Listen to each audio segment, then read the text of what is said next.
peserta didik sebagai individu. Betul sekali. Oke, jadi kenapa kita perlu belajar peserta didik sebagai individu yang unik? Karena kita tuh harus sebagai guru, kita harus tahu berapa jauh sih kita kenal sama peserta didik kita.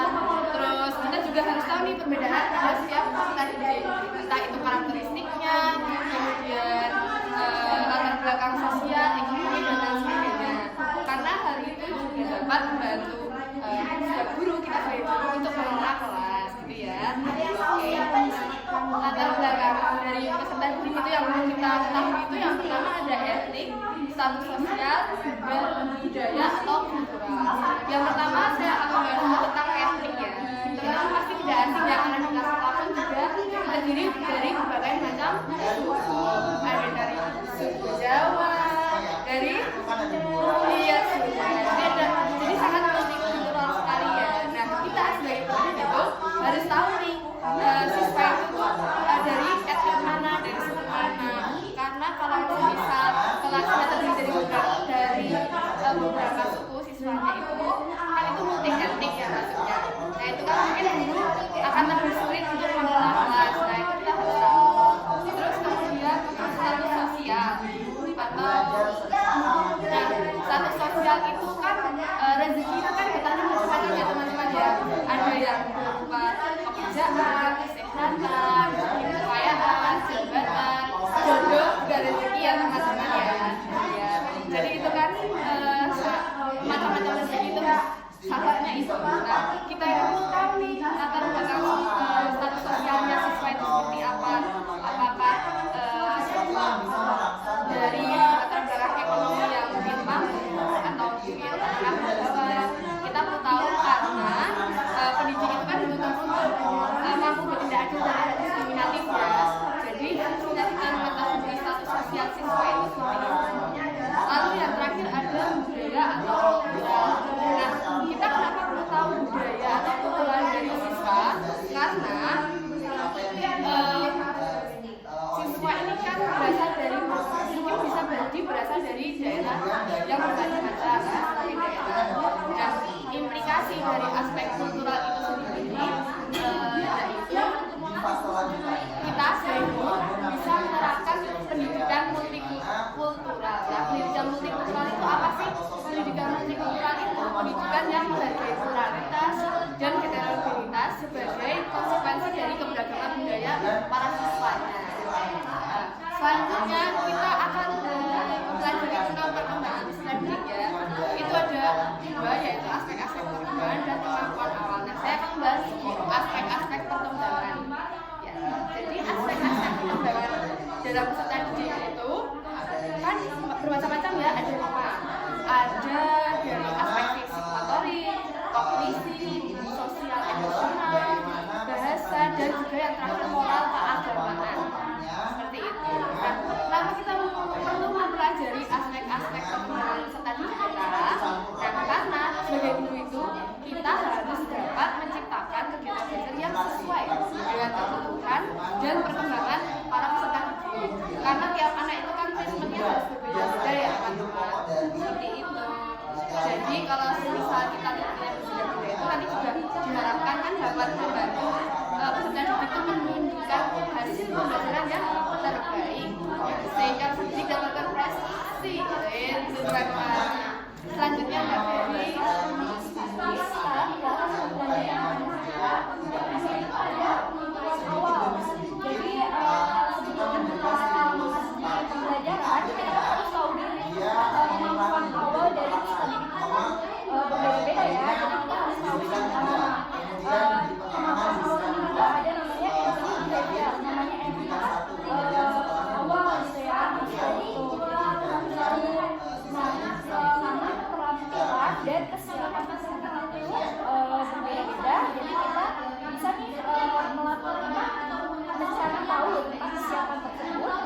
tetangga, dari temannya, ataupun dari sekitar ya.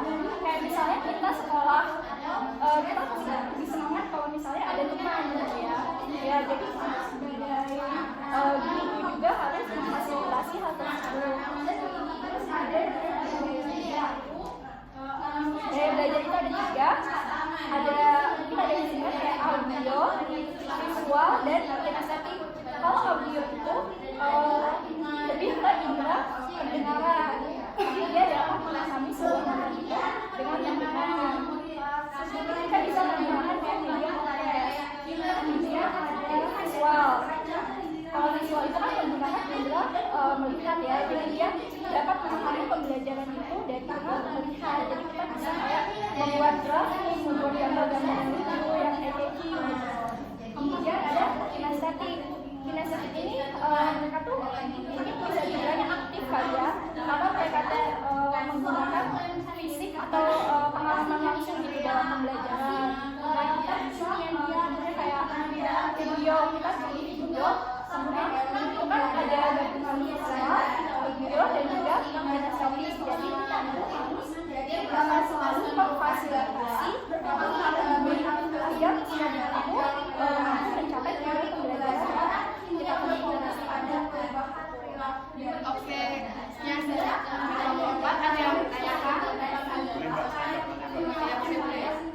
Baik, perkenalkan saya Hasan dari kelompok 1. Bertanya kepada kelompok 4 mengenai latar belakang pembelajaran yang sosial. Bagaimana sikap seorang guru kalau posisinya sebagai guru untuk menyikapi dirinya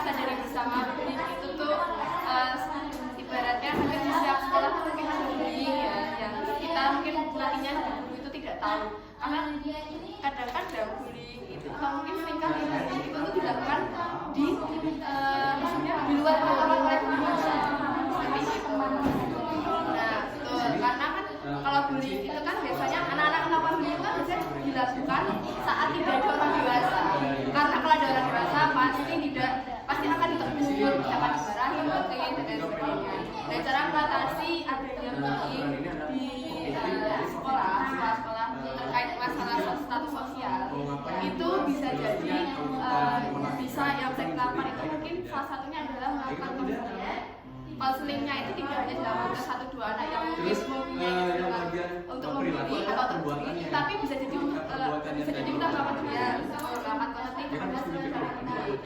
Karena apa? Karena tidak dapat kita pungkiri juga yang tidak melakukan bullying pun pasti nanti mungkin suatu saat bisa menjadi korban atau bisa menjadi pelaku. Nah, fungsinya kita melakukan konseling itu adalah untuk sebagai satu mungkin bisa melakukan pencegahan, 2 jika mungkin bullyingnya sudah terjadi bisa kita lakukan konseling itu untuk melakukan terapi agar tidak terjadi trauma untuk depannya, dan juga untuk pelakunya kita lakukan bullying itu agar tidak dapat harus kembali waktu yang akan datang. Jadi mungkin kalau dari saya pribadi menurut saya ya melakukan konseling itu tadi. Mungkin ada Mbak Fitri kayak mau misalnya sekarang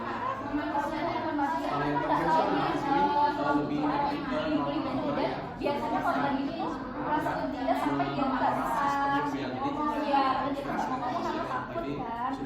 Jadi sebagai guru mungkin ya bisa kayak kemarin misalnya di itu kan ada menciptakan aplikasi yang gitu kan, jadi mereka tetap bisa melapor tanpa ya terus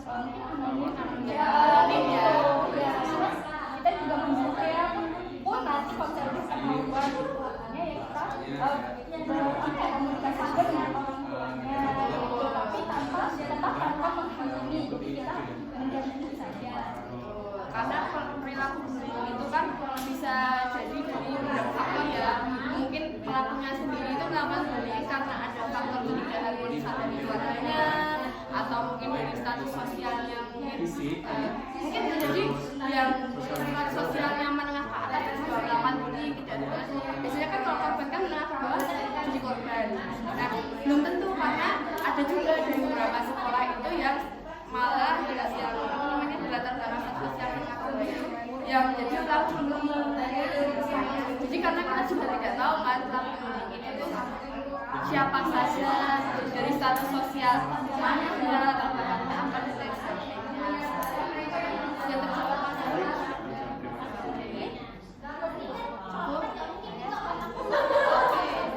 Terima kasih sudah menyimak presentasi dari Galeri Kucing Miong. Mohon maaf apabila ada yang Sekian dari kami. Wassalamualaikum.